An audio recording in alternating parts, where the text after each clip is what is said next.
और अब सीधा आपको हरियाणा से तस्वीर दिखाते हैं, जहां पर मुख्यमंत्री मनोहर लाल खट्टर क्या कुछ कह रहे हैं, एक बार सुनाते हैं।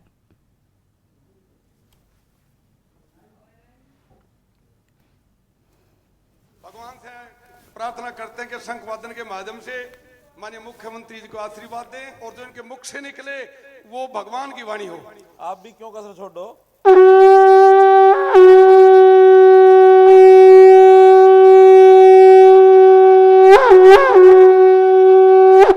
भारत माता की। भाई कि में मजा नहीं आया, जरा जोर से भारत माता के, भारत माता के, भारत माता के। संत शिरोमणि श्री सेन जी महाराज की, संत शिरोमणि श्री सेन जी महाराज की। धन्यवाद।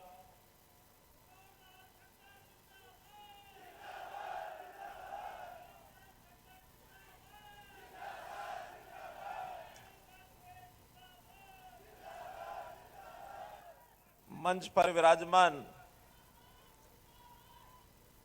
हरियाणा विधानसभा के हमारे उपाध्यक्ष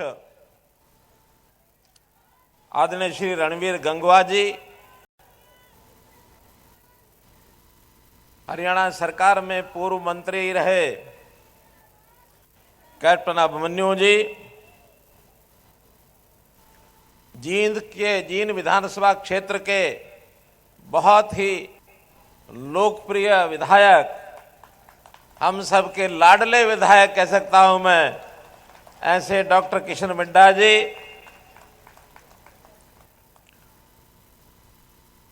भारतीय जनता पार्टी पिछड़ा वर्ग हमारा जो मोर्चा है उस मोर्चे के प्रदेश अध्यक्ष और पूर्व मंत्री श्री कर्णदेव कंबोज जी, उचाणा से हमारी पूर्व विधायक बहन प्रेमलता जी, आज के इस रैली के संयोजक इस रूप में जिन्होंने मेहनत करके इतना विशाल स्वरूप में ये रैली, ये जनसमूह इकट्ठा किया, सबने सहयोग भी किया, ऐसे हमारे भाई यशपाल ठाकुर जी, केशकला बोर्ड जो पहले से बना था दोबारा से अब बनना भी है, पूर्व में इसके अध्यक्ष रहे श्री सुरेश सेन जी, यमुनानगर के हमारे युवा मेयर भाई मदन चौहान जी, पार्टी के जींद जिले के जिलाध्यक्ष भाई राजू मोर जी, हमारे मेंबर पार्लियामेंट श्री रमेश कौशिक जी के प्रतिनिधि के नाते से यहां पधारे श्री देवेंद्र कौशिक जी, बहुत ही पुराने हमारे कर्मठ कार्यकर्ता एडवोकेट करमवीर सैनी जी, उपस्थित सभी श्रेष्ठ जन, बाईं और दाईं ओर बैठे हुए हमारे मंच पर सभी नेता और कार्यकर्तागण, आज इस विशाल रैली में पधारे बुजुर्गों, नौजवान साथियों, माताओं बहनों, पत्रकार छायाकार मित्रों, कलाकार बंधुओं, आपका सबका मैं बहुत बहुत अभिनंदन करता हूं।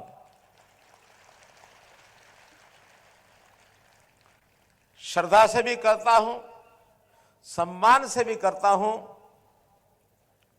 और कभी कभी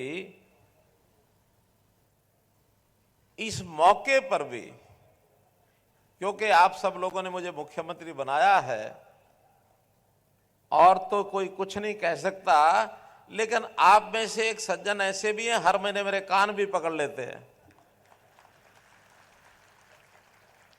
वो अपनी बात कहने के लिए भी कान पकड़ के अपना काम करते रहते और बात सुनाते रहते हैं। तो उस नाते भी बहुत निकट का संबंध आपसे होने के नाते आपका मैं सम्मान करता हूं, और बहुत ही एक ऐसा अवसर है जब अपने समाज के शिरोमणि, हमारे आराध्य देवता, जिनके प्रति हमारी श्रद्धा है, सदियों पहले इस देश में जब भक्ति रस की गंगा बह रही थी, भक्ति मार्ग चलने वाले लोगों की एक लड़ी, एक कड़ी जब चल रही थी, जिस समय संत कबीरदास जी हुए, संत रविदास जी हुए, संत नामदेव जी हुए, श्री धन्ना भगत जी हुए, उसी समय संत शिरोमणि सेन जी महाराज अंग्रेजी सन 1500 में, विक्रमी संवत सन 1557 में उनका जन्म हुआ। 523 साल पहले हमारे बीच में वो आए, एक संदेश लेकर के आए। पूज्य रामानंद जी के वो शिष्य थे, उन्होंने जन जागरण किया, सेवा भावी एक व्यक्तित्व के नाते उन्होंने ख्याति प्राप्त की। कितने ही उस समय के जो समकक्ष ऐसे भक्ति भाव के लोग उनके बीच में रहकर, उनके साथ रहकर, गुरु रविदास जी के साथ उनका बड़ा अच्छा संबंध आया, समाज को जागृत किया। और किस सीमा तक सेवा भाव उनका मन में था, मैंने कहानी पढ़ी उनके बारे में कि वो बांधवगढ़ के राजा वीर सिंह जी, उस समय वो राजा होते थे, तो उनकी सेवा करने का काम बचपन में इनको मिला। बचपन का नाम इनको नंदा कहते थे, नंदा। तो सेवक के रूप में उनकी सेवा करते थे, तन मन पूरा एक प्रकार से कभी नागा नहीं करते थे, लेकिन भगवान की भक्ति में भी लगे रहते थे। कुछ उनके मन में इस प्रकार का भक्ति भाव कि इनके साथ बैठ करके कोई ऐसे जो मित्रगण, ऐसे जो साथी उस भक्ति भाव में लीन हो जाते थे। तो कहते हैं एक दिन ये भक्ति भाव में लीन और भजन का कार्यक्रम और इस प्रकार का रसास्वादन अपने मित्रों के साथ कर रहे थे। इतने लीन हो गए भगवत भक्ति में कि निश्चित समय पर राजा के पास जाना था, चूक गए, नहीं जा पाए, लीन हो गए, भूल गए। काफी देर उसमें मस्ती में रहे और इधर राजा जब समय पर सेवक नहीं पहुंचता है तो उसको भी शायद चिंता होती है कि आज मेरा सेवक क्यों नहीं आया है। भगवान इतने प्रसन्न हैं सेन जी महाराज से कि भगवान ने सोचा कि आज सेन जी महाराज मेरी भक्ति में लीन हैं और राजा के पास नहीं पहुंच रहे हैं, तो भगवान ने सेन जी महाराज का रूप धारण करके और राजा के पास सेवा करने के लिए पहुंच गए।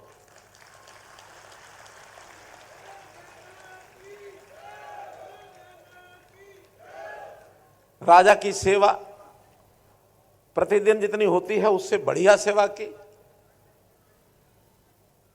और राजा प्रसन्न हुए। आज की सेवा से राजा इतने प्रसन्न हुए कि शहर में बात फैल गई कि आज सेन महाराज ने, नंदा नाम जो उस समय था, उसने आज राजा को खुश किया। राजा बड़े प्रसन्न थे उसके ऊपर। कई बार खबर अंदर से राज दरबार से निकल आती है, सैनिक लोग निकालते हैं।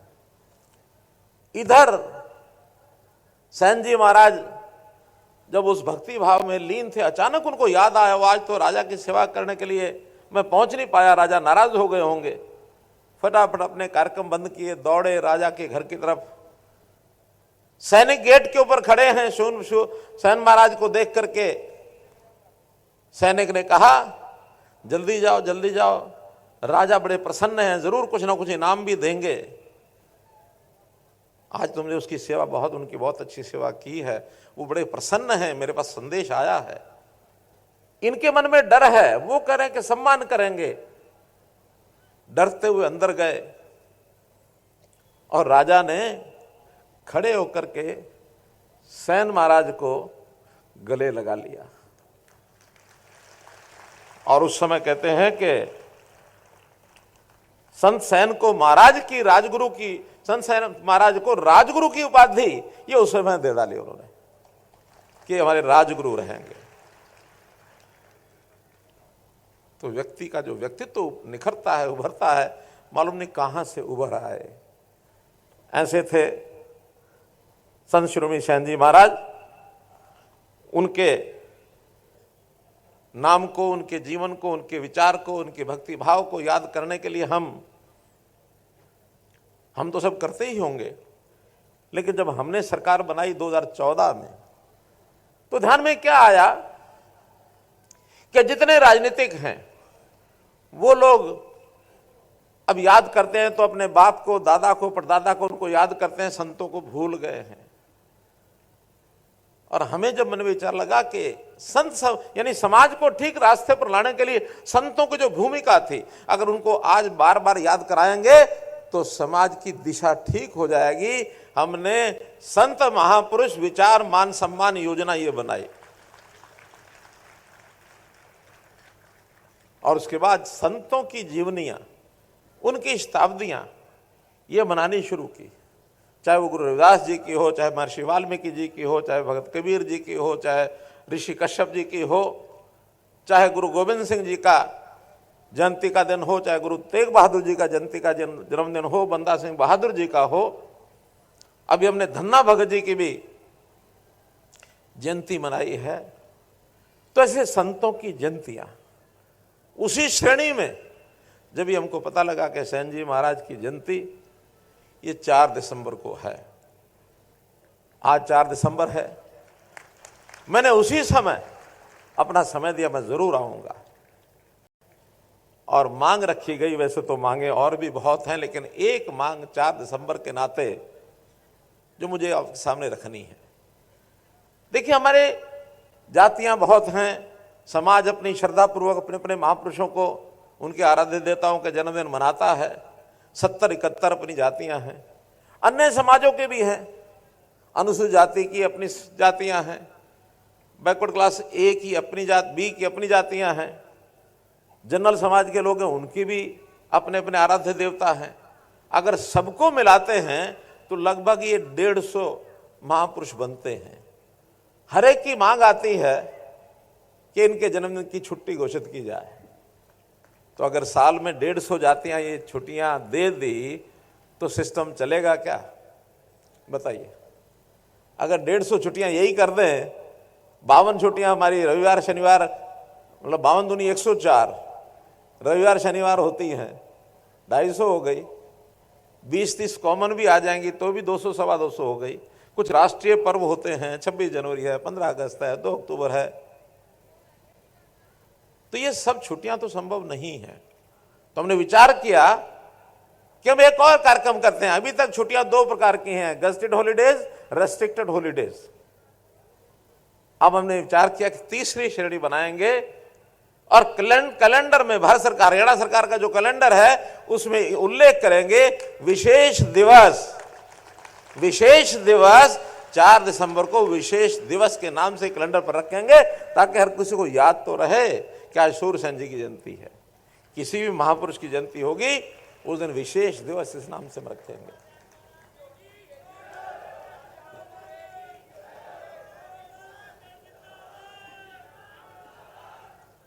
कौन है यहाँ आए हैं? कौन है? आइए आइए आइए।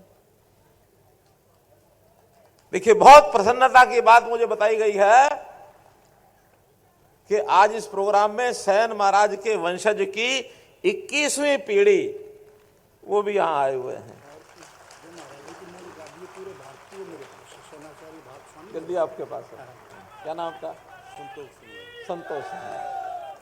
21वीं पीढ़ी सेन महाराज जी की, बहुत बहुत साधुवाद आपको। तो मित्रों, भाइयों बहनों, इस विषय में मुझे इतना ही कहना है कि समाज के अंदर कुरीतियां जो आती हैं उनको दूर करने के लिए महापुरुषों के जो वचन हैं वही काम आते हैं। और कुरीतियां, अच्छाइयां ये साथ साथ चलती हैं। कभी भी कोई ऐसा समय न पहले आया, न आज है, न आगे आएगा कि कुरीतियां हमारी जान छोड़ देंगी। ये दोनों वृत्तियां, दैव वृत्ति, राक्षसी वृत्ति साथ साथ चलेगी। हमारा प्रयत्न ये है कि दैव वृत्ति जो अच्छी वृत्ति है उसकी लाइन लंबी करें और राक्षसी वृत्ति की लाइन छोटी करें। उसको कैसे हम पिटाई करें, कैसे उससे हम अपने आप को बचाएं, ये हमारा काम है। इसके लिए महापुरुषों की शिक्षा वो हमें काम आएगी। अपने परिवारों में दिए जाने वाले संस्कार, हमारी दादी नानी, बूढ़ी माँ, बूढ़े पिताजी, वो हमारे पुराने तरह समय की जो कहानी हमको सुनाते हैं, बहुत उसमें से शिक्षा मिलती है, अच्छा कैसे बनना है। इसी प्रकार से संत महापुरुषों की ये वाणी, ये भी हमको अच्छी दिशा में ले जाती है। सरकार भी अपने प्रयत्न अपनी तरफ से करती है। उदाहरण के लिए बेटी बचाओ बेटी पढ़ाओ, ये एक अभियान हमने हरियाणा सरकार ने लिया, समाज ने साथ दिया, हमको सफलता मिली। जिस हरियाणा को बेटियों को मारने वाला प्रदेश माना जाता था, आज वो बेटियों को बचाने वाला प्रदेश इसके नाम से प्रख्यात हो गया है। जो 871 बेटियां 1000 बेटों पर होती थी, आज 1000 बेटों पर 932 बेटियां हो गई हैं। 40-50 की संख्या बढ़ गई है। अपने आप में एक सुधार की तरफ आगे बढ़ रहे हैं। हमारा युवा नशे की तरफ जा रहा है। वो तनाव में आता है, उसको कुछ सूझता नहीं है। अपने तनाव को भुलाने के लिए नशे की गोलियां, नशे के और पदार्थ, मादक पदार्थ उसका सेवन करता है। हमें उसको बचाना होगा, उससे दूर करना होगा। अगर युवा का जीवन खराब हो गया तो परिवार भी खराब होंगे, हमारा देश और प्रदेश इसमें भी बहुत बड़ी बाधा विकास में पहुंचेगी। तो इस ओर भी हमको आगे बढ़ना है। ये काम भी हमारा सामाजिक दायित्व है। जन जागरण हम करें। अगर उसमें कोई और चीजें, मानो दंडात्मक काम करना है, ये जो इस प्रकार की ड्रग्स को सप्लाई करने वाले लोग हैं, उसकी सप्लाई चेन को तोड़ना, उनके खिलाफ कार्रवाई करना, उनको जेल के अंदर डालना, उनकी संपत्ति को नष्ट करना, ये काम हम कर रहे हैं, करते रहेंगे, उनको आगे बढ़ने नहीं देंगे। पर्यावरण के नाते ये एक बहुत बड़ी समस्या आ गई है। कैसे हवा साफ रहे, वरना एक कोविड ने हिला के रख दिया। अभी फिर से एक चर्चा चली है कि चाइना के अंदर एक और वायरस फैला है, उससे अपने आप को बचाना है। मानवता को बचाने के काम में भी हमको सबको सहयोग करना है। पानी दूषित हो रहा है, जगह जगह लोग गंदगी करते हैं। इस अभियान में सरकारें भी लगी हैं, तो ये सब काम हम करते हैं। समाज को मुख्य धारा में जोड़ना, कैसे समाज का हर वर्ग उसको आगे बढ़ने का मौका मिले, ये एक और अगला काम है जो सरकारें भी करती हैं। समाज को भी हम आह्वान करते हैं कि अपने समाज में जो थोड़ा पीछे रह गया उसको कैसे आगे बढ़ाना है, इसकी चिंता सबको करनी है। जैसा बताया अभी पूर्व वक्ताओं ने, हमने अंत्योदय की योजना है। अंत्योदय यानी जो आखिर में रह गया, चाहे वो व्यक्ति इस नाते से, परिवार है, समाज है, इलाका है, चाहे वो पढ़ाई में पीछे रह गया, चाहे वो सेहत के नाते पीछे रह गया, चाहे वो गरीबी के नाते पीछे हो गया, कैसे उनकी इन समस्याओं को दूर करके उनको आगे बढ़ाया जाए। और लगातार देश के प्रधानमंत्री नरेंद्र मोदी जी लगातार ऐसी ऐसी योजनाएं दे रहे हैं कि गरीब के परिवार को मकान नहीं तो मकान दो, मकान मिल गया तो उसके नल में पानी दो, पानी मिल गया तो उसको गैस का सिलेंडर दो, गैस का सिलेंडर मिल गया तो बिजली का बल्ब दो, ताकि उसका जीवन आज के हिसाब से सुखी हो सके। घर में राशन नहीं है तो राशन भी दो। ये सब चीजें दी जा रही हैं। हाँ, ये गरीब का अधिकार है, ये गरीब को मिलना चाहिए। अभी तक समस्याएं क्या हैं कि ऐसी योजनाएं सरकारें पहले भी बनाती हैं, लेकिन गरीब तक पहुंचाने का सिस्टम ही नहीं बना। हर कोई बीच में जिसको जरूरत नहीं है वही लपक लेता है, अपनी दबंगई से लपक लेता है। जिस आदमी की जरूरत है उसको तो लाइन में लगाओ तो उसको बाहर निकाल देता है। सरकारी सिस्टम में भी उसको योजनाएं मिलती नहीं है, लाभ नहीं मिलता है। हमने हरियाणा सरकार में भी हर परिवार का परिवार पहचान पत्र बनाया, हर एक का डाटा लिया कि किस परिवार की क्या स्थिति है, कितने मेंबर है, पढ़ाई करते हैं तो क्या करते हैं। मनोहर लाल खट्टर पहुंचे हुए हैं, क्या कुछ कह रहे हैं सुनाते हैं। आप में से किसान भी हैं, 600-700 परिवार इस समाज में से किसान हैं, वो भी मेरी जानकारी है। उनको भी पता होगा किसान की उपज मंडी में बिकती है, जो पैसा उसका बनता है सीधा किसान के खाते में आता है, वो निकाल ले तो जिसको देना दे दे, वरना हम चक्कर काटते थे आड़तियों के, इधर के उधर के। पहले आड़तियों से हम पैसे लेके आते थे, हमारे अपने पैसे। अब आड़ती किसानों के पास आते हैं, भाई कि मैं पीछे पड़े हो तो दे दे। आड़ती मांगते हैं आके, भले वो ब्याज पर लेते हैं, पैसा लौटाते हैं, ब्याज भी लौटाते हैं, लेकिन हिसाब किताब तो उल्टा हो गया ना। तो गरीब आदमी, किसान, मजदूर, गरीब, मोदी जी ने एक और बात कही है कि जाति पाति का खेल बहुत चल गया अब इस देश के अंदर, क्योंकि बड़ी पुरानी व्यवस्थाएं जातियों की, वर्णों की, आश्रमों की ये बनी हुई है। उसकी उस समय कुछ अच्छाइयां रही होंगी, लेकिन धीरे धीरे समय बीतने के बाद उसमें जो दुर्गुण आ गए, और खास करके जब राजनीति में जातियां घुस गई। हमने 2014 में एक नारा दिया था, मालूम है किसी को याद है क्या नारा था 2014 में? नहीं, जातियों को खत्म करने के लिए हरियाणा का एक नारा था।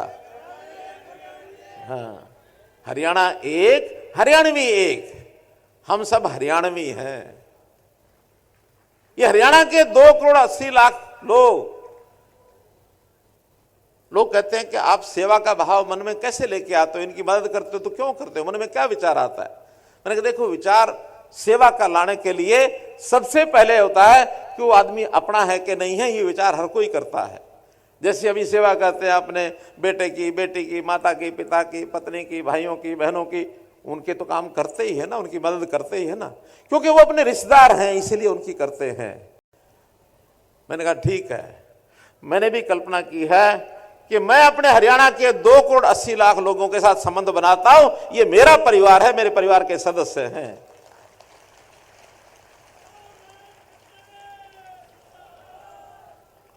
तो भाइयों बहनों, एक पारिवारिक संबंध बना करके हम हरियाणा की जनता इस नाते से आगे बढ़ रही है, किसी को तकलीफ ना हो, तकलीफ है तो उसको कैसे दूर करना है, शिक्षा है, पढ़ाई है, उसको कैसे ठीक करना है। अभी मैंने 3 दिन पहले कहा कि हमारी जो बेटियां हैं, उन बेटियों को सरकारी स्कूलों में, कॉलेजों में तो सब शिक्षा फ्री है, लेकिन अगर वो प्राइवेट में पढ़ना चाहती है तो वहां उससे फीस ली जाती है। हमने कहा बेटियां जो गरीब हैं, हमारे यहाँ उस प्रकार के 40,000 परिवार ऐसे हैं जो उस रेखा से नीचे आते हैं, बल्कि 52,000, ऐसे 52,000 परिवारों की बेटियां प्राइवेट कॉलेज में भी पढ़ेंगी, उनको भी उसकी फीस नहीं देनी पड़ेगी, सब बेटियों की फीस सरकार देगी। साल में हर सदस्य, इन 52,000 परिवारों का हर सदस्य 1,000 किलोमीटर हरियाणा की बसों में फ्री यात्रा करेगा, उसका कोई पैसा नहीं लगेगा। मुझे पता है कि बहुत लोग तो 1,000 किलोमीटर जा ही नहीं पाते हैं।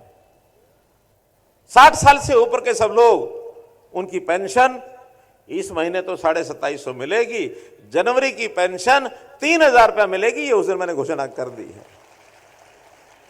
और केवल उनको मिलती है ऐसा नहीं है, हमारी जो ऐसी किन्हीं कारणों से दुर्भाग्य से बहन कोई विधवा हो गई उसको भी मिलती है, जो दिव्यांग है, शरीर से थोड़ा लाचार है, उसको भी मिलती है।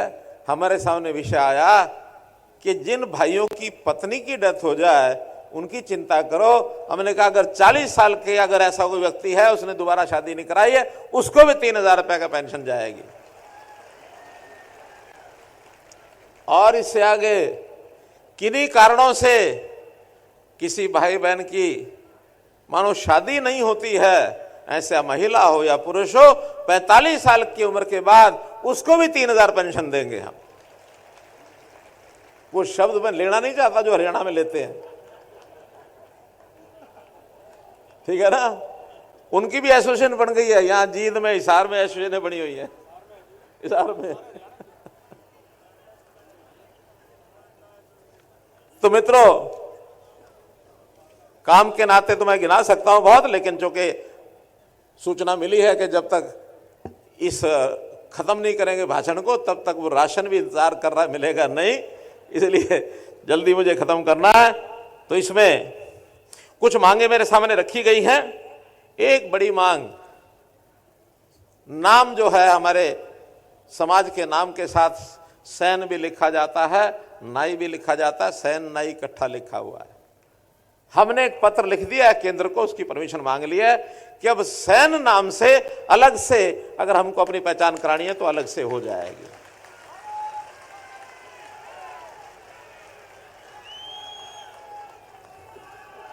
इसी प्रकार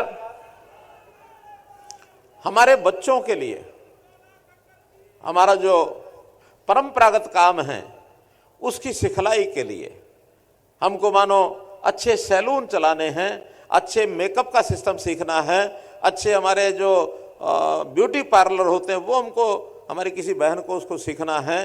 तो इसके लिए 4 ऐसे केश विकास, केश कला, केश कौशल विकास केंद्र ऐसे 4 जगह पर खोलने की मैं घोषणा करता हूं। एक खुलेगा गुरुग्राम में, एक खुलेगा हिसार में, एक होगा रोहतक में, एक होगा अंबाला में।